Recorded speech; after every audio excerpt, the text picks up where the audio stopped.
नमस्कार, मी दीपक एकनाथ नागपुरे, बीटीएम आत्मा, तालुका धरणगाव। आता खरीप हंगामाची सुरुवात झालेली आहे, तरी बऱ्याचशा शेतकऱ्यांची कापूस पिकाची पेरणी झालेली आहे।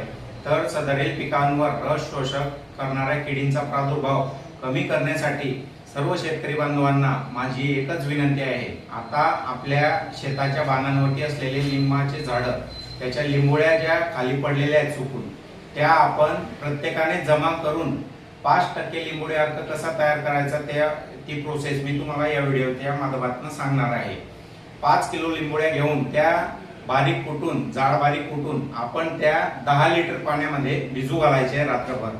नंतर 250 ग्रॅम निरमा पावडर घेऊन त्याची वेगळी 1 लिटर पाण्यामध्ये पाणी करून घ्यायचं निरमा पावडरचं, आणि सदरच्या रात्रभर भिजू घातलेल्या ज्या लिंबोळ्या आहेत आपल्या 10 लिटर पाण्यामध्ये 5 किलो, तर ते पाणी आपण दुसऱ्या दिवशी 100 लिटर पाण्यामध्ये टाकावे, जेणेकरून आपला 100 लिटर लिंबोळी अर्क 5% प्रमाणे तयार झालेला असेल।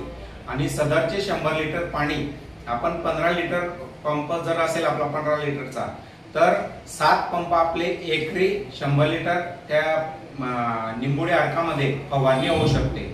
निंबोळी अर्क हा जो आहे आपल्याला घरच्या घरी तयार करावायचा आहे, जेणेकरून रस शोषक करणाऱ्या ज्या किडी आहेत आपल्या पिकावरती येणाऱ्या, त्यांचा होणारा प्रादुर्भाव कसा कमी करता येईल व त्या रस शोषक किडींवरती केमिकलचा खर्चाचा जो वापर आहे तो न करता जैविक पद्धतीने किंवा नैसर्गिक पद्धतीने आपल्याला घरच्या घरी 5% निंबोळी अर्क तयार करून कसा फवारणी करता येईल, ही प्रोसेस आपण या व्हिडिओच्या माध्यमातून सांगितलेली आहे।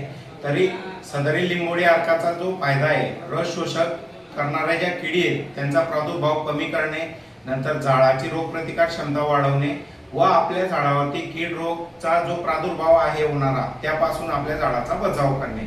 निंबोळी अर्कामध्ये निंबोळीच्या बी मध्ये आपल्याला ॲझॅडिरेक्टिन नावाचा घटक असतो, त्यामुळे हा जो घटक आहे 5% निंबोळी अर्काची आपण फवारणी केल्यामुळे आपल्या झाडाला रस शोषक करणाऱ्या किडींच्या प्रादुर्भावापासून होणारा जो धोका आहे तो आपण कमी करू शकतो।